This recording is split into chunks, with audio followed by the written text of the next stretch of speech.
집에 오기 전에 꼭 전화하라고 했잖아. 가게에 뭘 사야 할지 모르니까 너 오는 길에 사오면 딱이잖아. 나는 일부러 나가려면 준비를 해야 하고 스베틀라나 페트로브나가 아냐의 앞을 가로막으며 집으로 들여보낼 생각이 없었다. 스베틀라나 페트로브나, 죄송해요. 깜빡 잊었어요. 회사에서 너무 피곤해서 겨우 집에 왔어요. 아냐는 정말로 간신히 집에 도착했다. 임신으로 몸이 무거워 얼른 침대에 눕고 싶었지만 집주인인 시어머니는 그럴 틈을 주지 않았다. 네가 잊어버려서 내가 이제 빵 사러 가야 하잖아. 아무것도 모르고 어서 가. 빵집은 저기 코너 돌면 있으니까 어떻게든 되겠지. 스베틀라나 페트로브나는 아냐의 배를 힐끗 보더니 덧붙였다. 너는 일할 때 움직여야 해. 하루 종일 컴퓨터 앞에만 앉아 있으니까 살만 찌지. 나중에 그 살을 어떻게 빼려고 그래. 그리고 출산도 더 쉬울 거야. 그러니 어서 가. 아냐의 눈앞에서 문이 쾅 닫혔다. 며느리는 시어머니와 말다툼하는 것이 소용없다는 것을 알고 있었기에 무거운 한숨을 내쉬며 계단을 내려가기 시작했다. 남편의 어머니의 행동은 언젠가부터 급격히 변했다. 저녁 무렵 자주 어딘가로 외출하고 늦게 돌아왔으며 화려한 옷과 값비싼 향수를 사들였다. 그리고 자기 방에 틀어박혀 누군가와 오랫동안 조용히 이야기를 나누었다. 때때로 그 방에서는 짧은 웃음소리와 여자의 애교 섞인 목소리가 들려왔다. 그리고 몇 주 전 시어머니는 며느리에게 새로운 규칙을 만들었다. 집에 오기 전에 전화하라는 것이었다. 그녀는 때때로 가게에 가는 것이 싫었고 며느리는 어차피 매일 저녁 그 앞을 지나다니기 때문이었다. 하지만 살 것이 없더라도 스베틀라나 페트로브나는 아냐에게 다른 심부름을 생각해낼 수 있었다. 며느리는 시어머니와의 약속에 반대하지는 않았지만 오늘은 특히 더웠다. 평범한 사람들조차 뜨거운 태양 아래에서 간신히 걸어다닐 정도였다. 임신 6개월 차인 그녀에게는 날씨가 더욱 견디기 힘들었다. 아냐는 무더위와 햇볕에 지쳐 스베틀라나 페트로브나에게 전화하는 것을 완전히 잊어버렸다. 저녁에 시어머니는 아들과 이야기하기로 했다. 그녀의 이상한 행동은 이제 며느리와 드미트리에게도 분명해졌다. 나에게 사랑하는 남자가 생겼어. 이름은 이골이야. 우리는 아주 진지해. 서로에게 데이트 신청하고 카페에서 만나는 풋내기가 아니야. 우리는 오랫동안 함께 사는 것에 대해 고민했고 나는 결정을 내렸어. 드미트리는 살에 들려 목에 경련을 참으며 말했다. 어머니, 설마 그를 우리 집으로 데려오실 생각이세요? 완전히 낯선 남자잖아요. 무슨 일이 일어날지 모르고 게다가 우리 셋이 살기에도 좁은데 아이까지 태어나면 처음에는 울고 잠도 못 자게 할 거예요. 그러다가 기어다니고 걷기 시작하면 공간이 필요할 거예요. 도대체 그 이고리가 누구예요? 어디서 만나셨어요? 왜 그렇게 화를 내? 어머니의 행복을 바라지 않는 거니? 나는 너를 키우느라 모든 것을 포기했어. 그런데 이제 내 인생을 꾸리려고 하니까 비난과 이해받지 못하는 기분을 느끼게 돼. 나는 여자이고 사랑받고 싶어. 아니면 아이가 태어나면 내가 모든 힘을 쏟아 아이를 돌볼 거라고 생각하는 거니? 나는 너를 키우는 것만으로도 충분히 힘들었어. 나는 손주의 코를 닦아주는 할머니가 되지 않을 거야. 실제로 외모만 보면 스베틀라나 페트로브나를 할머니라고 부르기 어려웠다. 그녀는 매력적인 외모를 가진 젊어 보이는 여성이었고 자신을 가꾸려고 노력했으며 주기적으로 스파를 방문했다. 걱정하지 마, 아들아. 나는 이미 다 생각해놨어. 여자는 자신감 넘치는 표정으로 드미트리를 바라보며 담배 케이스를 꺼냈다. 엄마, 아냐 앞에서는 담배 피우지 말라고 몇 번이나 말씀드렸어요. 아들이 참지 못하고 말했다. 지금은 필요해. 스베틀라나 페트로브나는 손사래를 쳤다. 그래서 내가 생각해낸 게 뭐냐면 이 집의 일부는 내 소유이고 나는 그 권리를 되찾고 싶어. 그럴 권리가 있어.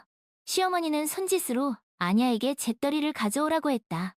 며느리는 그렇게 하지 않으면 여자가 재를 접시나 잔에 털어 넣을 것을 알고 있었다. 아냐는 일어나 천천히 발코니 쪽으로 걸어갔다. 오늘 하루 동안 배가 더 무거워진 것 같았다. 스베틀라나 페트로브나는 며느리를 힐끗 쳐다보며 더 빨리 움직일 수 없는지 묻는 듯했다. 어머니, 이 집을 팔면 우리가 무엇을 얻을 수 있는지 상상이나 하세요? 기껏해야 낡아빠진 방 하나짜리 아파트 2채겠죠. 하지만 우리에게는 곧 태어날 아들이 있잖아요. 우리 모두가 한 방에서 지낼 건가요? 아니면 부엌을 아이 방으로 내어줄 건가요? 어머니는 어른이시니까 우리에게는 그게 선택사항이 아니라는 것을 이해하셔야 해요. 사랑하는 사람이 생기셨다면 함께 살면 되죠. 아파트를 빌리면 안 되나요?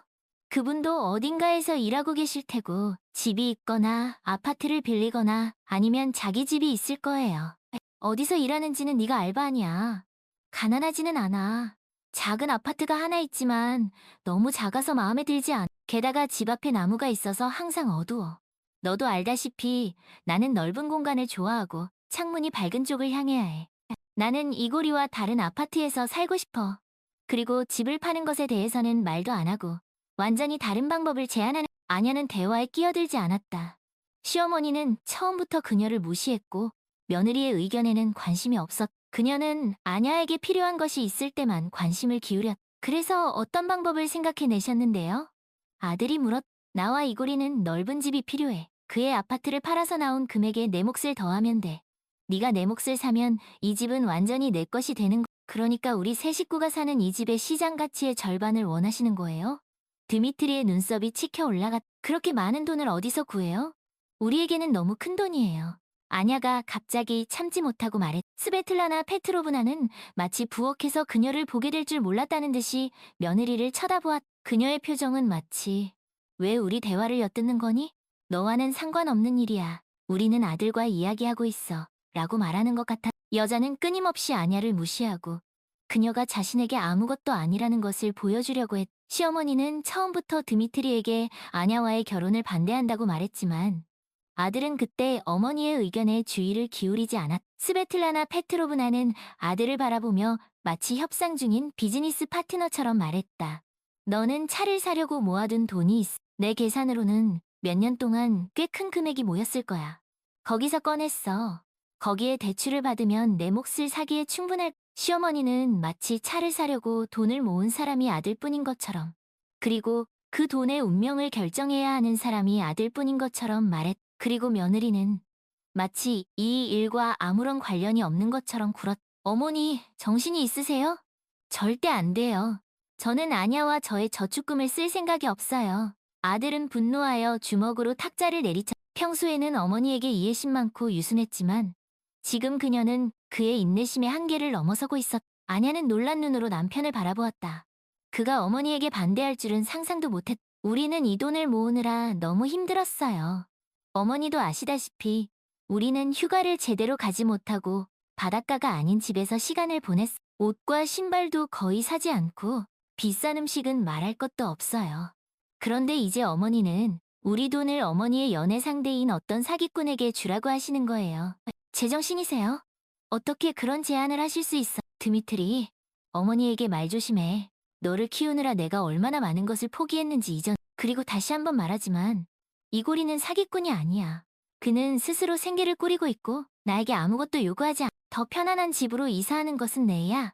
나는 네가 이제 너 자신의 가족이 생겼고 너와 아냐의 이익만 고려한다는 것을 이해. 하지만 나는 전성기에 있는 여자라는 것을 잊지 마.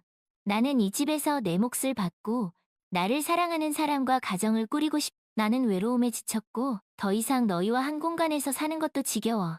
거기서는 나에게 담배를 피우지 말라거나 다른 것을 하지 말라고 지시하지 않을 것. 어머니는 아들이 자신의 생각을 지지하지 않았기 때문에 화가 났다.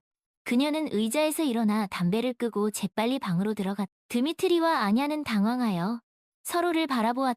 남편과 아내가 잠자리에 들려고 할 때 아냐는 자신을 괴롭히던 질문을 했. 드미트리, 나는 우리가 저축한 돈을 어머니에게 드려야 할 거라고 믿지 않아. 하지만 그렇게 하지 않으면 어머니는 우리를 가만두지 않을. 끊임없이 자신의 남자에 대해 이야기하고 우리를 냉정하다고 비난하고 이제 나를 완전히 괴롭힐 것. 서두르지 마. 어쩌면 일시적인 관계일지도 몰라. 지금은 자신의 행동을 다시 생각하고 경솔했다는 것을 깨닫고 진정할. 내 이성적인 어머니가 어떤 남자 때문에 그렇게 정신을 잃을 리가 없어. 그녀는 항상 계산적인 여자였어. 하지만 상황은 변하지 않았고 오히려 더 나빠졌다. 시어머니는 가족들에게 즐거운 삶을 선사했다. 매일 며느리를 괴롭히기 위한 새로운 방법을 생각해냈. 그녀의 계산은 정확했다. 아들은 아내가 고통받는 것을 보는데 지쳐 항복할 것. 그는 나에게 돈을 받고 이 집에서 나가라고 설득할 거야. 스베틀라나 페트로브나는 혼잣말을 중얼거렸다. 아침에 아냐는 출근 전 아침 차로 기운을 차리기 위해 부엌으로 가다가 갑자기 역겨운 냄새가 섞인 독한 담배 냄새를 맡았다. 며느리는 방향을 바꿔 화장실로 뛰어들어갔고 드미트리는 입덧할 때 나는 특징적인 소리를 들었다. 아들은 부엌으로 들어가 냄새를 맡고 어머니에게 말했다. 왜 아냐를 괴롭히세요? 냄새가 끔찍해요. 적어도 창문이라도 열면 안 되나요? 스베틀라나 페트로브나는 겸손하게 눈을 깜빡였다. 나는 그녀가 모든 것에 구역질을 느끼는 것에 대해 책임이 없어. 나는 너를 임신했을 때 그런 적이 없었어. 어딘가 약한가 봐. 그리고 내가 뭘 했다고 그래? 우연히 담배를 우유잔에 떨어뜨렸을 뿐이야. 나는 아무런 냄새도 느끼지 못하는데 그녀는 뭘 맡은 거지? 엄마, 저도 냄새가 나요. 그런데 아냐는 몸이 안 좋아졌어요. 담배가 떨어졌으면 담배꽁초와 우유를 버리고 창문을 열면 되잖아요. 그게 그렇게 어려우세요? 너희에게 방해가 된다면 너희가 버리고 환기시켜. 나는 바빠. 스베틀라나 페트로브나는 자랑스러운 표정으로 부엌을 나섰다. 퇴근길에 아냐는 비를 만났다. 그녀는 힘껏 서둘러 집으로 향했다. 설상가상으로 번개가 집에서 멀지 않은 곳에서 자주 번쩍였다. 두려움과 싸우며 아냐는 현관으로 뛰어들어가 한숨을 내쉬었다. 그런데 왜 창문이 활짝 열려있지? 집에 들어서자마자 그녀는 평소보다 조금 더 크게 외쳤다. 아냐는 창문 아래의 웅덩이를 바라보았다. 저녁에 소나기가 내린다고 해서 창문을 닫았던 것을 분명히 기억했다. 그렇다면 창문을 연 사람은 스베틀라나 페트로브나일 것이다. 며느리는 짐작했다. 왜 그렇게 소리를 지르는 거니? 뒤에서 시어머니의 목소리가 들렸다. 아냐는 그녀를 향해 돌아서서 발밑의 웅덩이를 손으로 가리켰다. 시어머니의 표정은 고통스러워 보였고 머리에는 스카프가 묶여 있었다. 여자는 담배를 입에 가져다 댔고 몇 초 후에 며느리 쪽으로 연기를 내뿜으며 말했다. 머리가 아파서 어지러웠어. 숨쉬기 편하게 창문을 열려고 했지. 공기가 신선해졌지만 별로 도움이 되지 않았어. 누워있는데 네가 소리를 지르더군. 웅덩이가 생겼으면 닦으면 되잖아. 허리가 부러지는 것도 아니고. 하지만 비가 올 때는 이 창문을 열면 안 된다는 것을 아시잖아요. 제가 나가기 전에 일부러 잠갔어요. 집에 창문이 하나만 있는 것도 아닌데 왜 하필 이 창문을 활짝 여셨어요? 뭐, 닦기 싫으면 닦지 마. 이웃집에 물이 새면 네가 직접 수리해줘야 할 거야. 시어머니는 손을 흔들었다. 아냐는 발밑에서 점점 커지는 웅덩이를 바라보았다. 웅덩이가 점점 커지는 게 안 보이니? 그만 멍하니 서 있지 말고 창문을 닫고 걸레를 가져와. 임신이 너에게 안 좋은 영향을 미치는 머리에서 피가 빠져나가는 것 같아. 나는 이만 자러 갈게. 여기 시끄럽게 하지 마. 오늘은 왠지 몸이 안 좋아. 날씨 때문인. 아냐는 창문을 닫고 걸레를 가지러 갔다. 시어머니의 행동은 그녀를 화나게 했. 드미트리와 이야기해야겠어.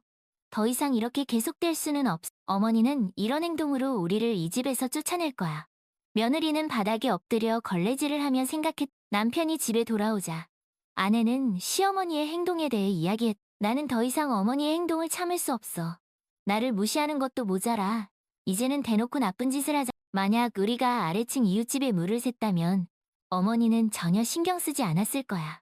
그냥 돌아서서 자기 방으로 가버렸잖아. 상상이. 드미트리는 스베틀라나 페트로브나와 이야기하러 갔. 엄마, 들어가도 돼. 들어와, 아들아. 무슨 급한 일이라도 있. 엄마, 오늘 우리 방에 홍수를 일으키신 이유가 뭐예요?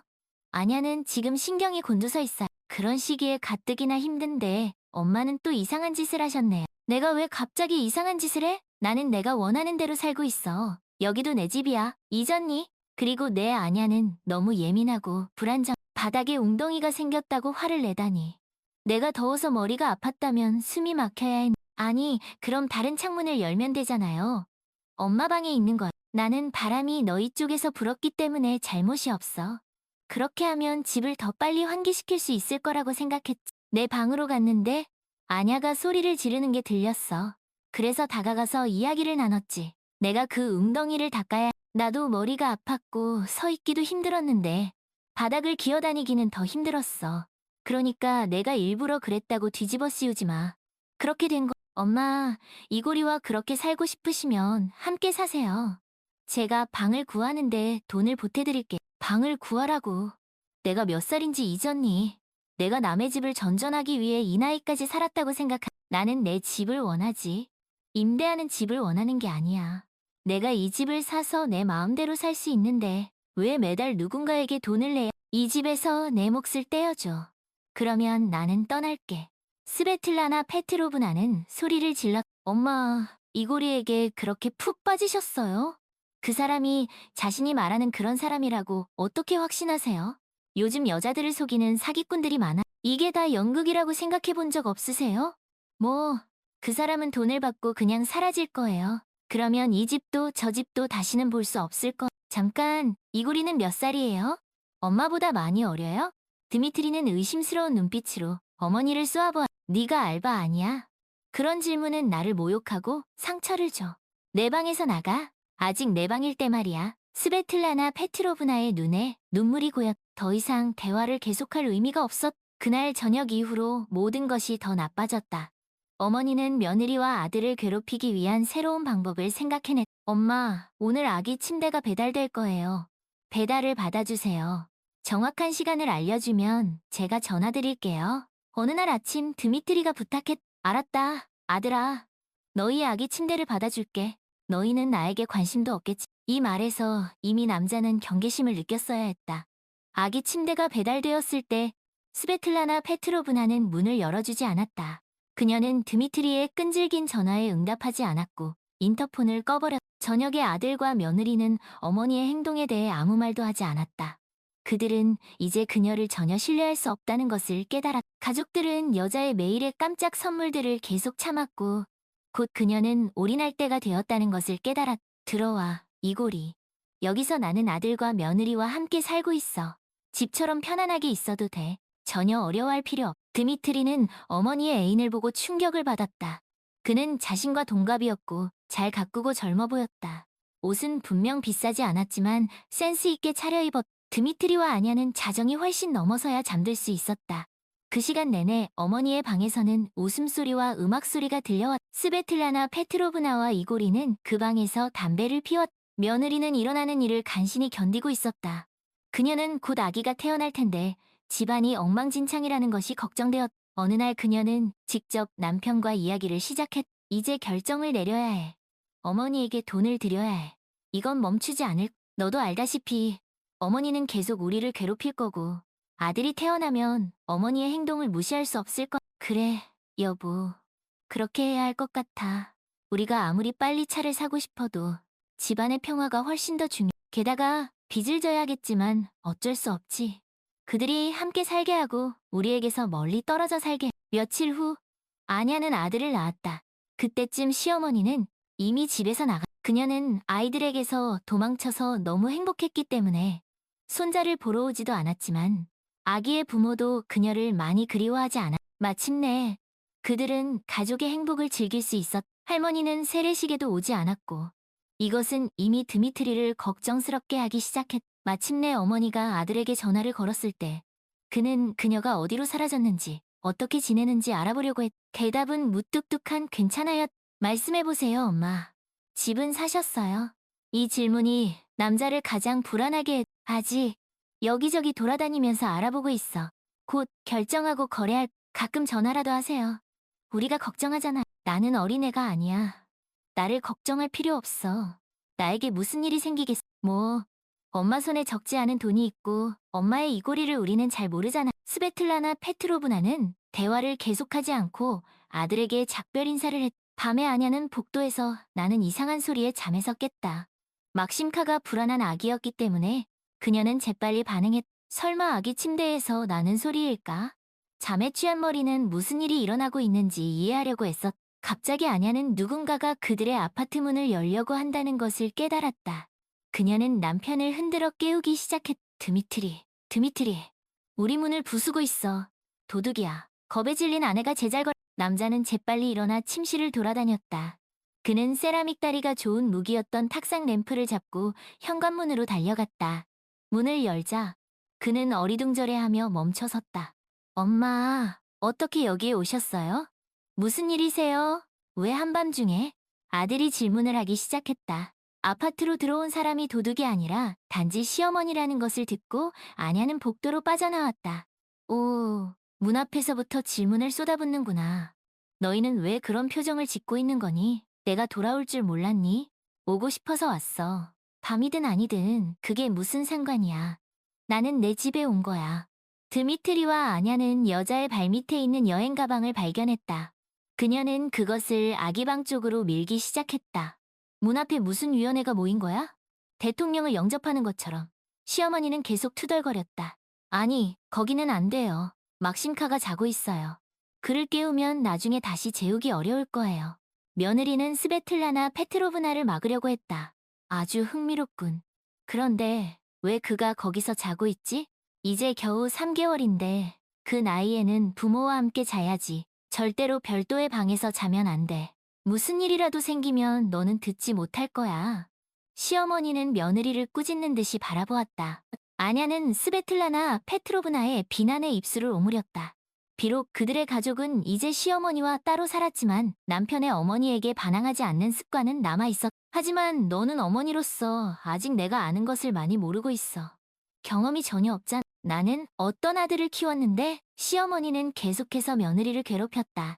드미트리는 어머니를 관찰하면서 지금 그녀에게 반항하기 시작하면 그녀가 온 집안에 고함을 지를 것이고 그러면 막심이 확실히 깨어날 것이라는 것을 알았다. 그것은 아냐가 그를 아침까지 재워야 한다는 것을 의미했다. 엄마, 부엌으로 가시죠. 가방은 그만 만지시고요.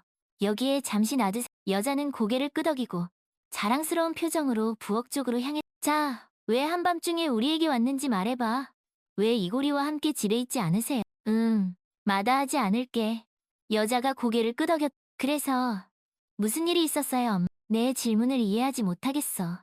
여기는 내 집이야. 나는 여기서 반평생을 살았어. 시어머니는 이 말을 하면서 자신감에 차 보였다. 그녀는 자신이 아끼는 담배 케이스를 꺼내 담배에 불을 붙였다. 그러고는 묻는 듯한 표정으로 며느리를 바라보. 아냐는 당황한 채 서 있었다.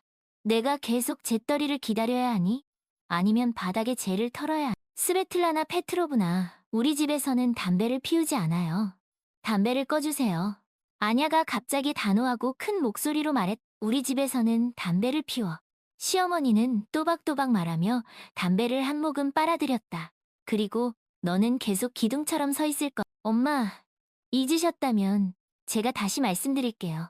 이 집은 이제 엄마 집이 아니에요. 우리가 엄마에게서 샀으니까요.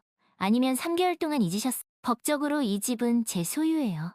그러니 엄마는 한밤중에 여기에 와서 열쇠로 문을 열고 우리를 깨우고 담배를 피우면 안 된다고 경고했는데도 담배를 피울 권리가 없어요. 남자는 어머니에게서 담배를 빼앗아 수돗물에 끄고 말했. 그러니까 내가 이 집의 주인이 아니라고? 사실 이 집은 너의 아버지와 내가 산 거야. 너는 여기서 태어났고 나는 너를 여기서 키웠어. 여기 있는 모든 것이 내 거야. 대부분의 가구는 내 돈으로 샀고 수리도 내가 했어. 나는 돌아오기로 결정했고 살 수 있는 한 구석을 가질 권리가 있어. 그리고 서둘러 내 방을 비워 그걸 아이 방으로 만들었더군. 아마도 벽지도 새로 바르고 가구도 다 버렸겠지. 나는 모르겠군. 나보고 오늘 밤부엌에서 자라는 거니? 시어머니는 소리를 지르기 시작했. 엄마, 조용히 좀 하세요. 드미트리는 아기 방 쪽을 힐끗 보았다. 그렇게 소리치지 마세요. 아이가 깰 거예요. 아냐는 가뜩이나 아이 때문에 잠도 못 자는데 저는 아침 일찍 출근해야 해요. 그래서 엄마에게 무슨 일이 있었는지 빨리 알아내고 싶어. 무슨 일이냐고? 별일 아니야. 나는 그 꼬마 녀석이 지겨워졌어. 이고리는 내가 생각했던 것보다 더 나쁜 놈이었어. 어느 날 나는 그가 싫어졌다는 것을 깨달았어. 나는 더 이상 그를 견딜 수 없어. 그래서 왜 우리에게 돌아오신 거예요? 이고리와 함께 집을 사셨잖아요. 그 집을 팔고 따로 사세요. 각자 살 곳이 있을 거예요. 그 남자가 그렇게 싫어지셨다면 나를 집에서 쫓아내는 거니? 이 밤에? 나는 너를 키웠고 이 말을 듣기 위해 굶주렸어. 스베틀라나 페트로브나의 눈에 눈물이 고였. 네가 내 아들이 맞니? 그만 우세요, 엄마. 남자는 단호하게 말했다. 엄마는 아냐가 임신한 마지막 몇 달 동안 우리에게 지옥을 선사했어. 그래서 우리는 어쩔 수 없이 엄마에게 모든 돈을 들였고 빚까지 졌어요. 우리는 단지 엄마의 소원을 들어준 것뿐이고 일어난 모든 일에 대한 책임은 엄마에게 있어요. 지금 이 집의 유일한 법적 소유자는 저예요. 엄마는 계속 저에게 양심과 연민을 강요할 수 있지만 소용없어요.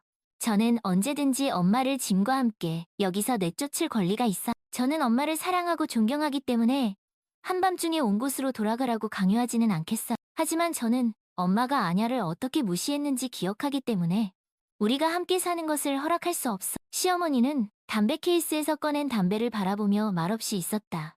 이제 그녀는 감히 불을 붙이지 못했. 아들은 자신이 이곳의 주인이고 어머니의 운명을 결정하는 사람은 자신뿐이라는 것을 보여주었. 그녀의 심술궂은 성격은 지금 목표 달성을 방해할 수 있었다.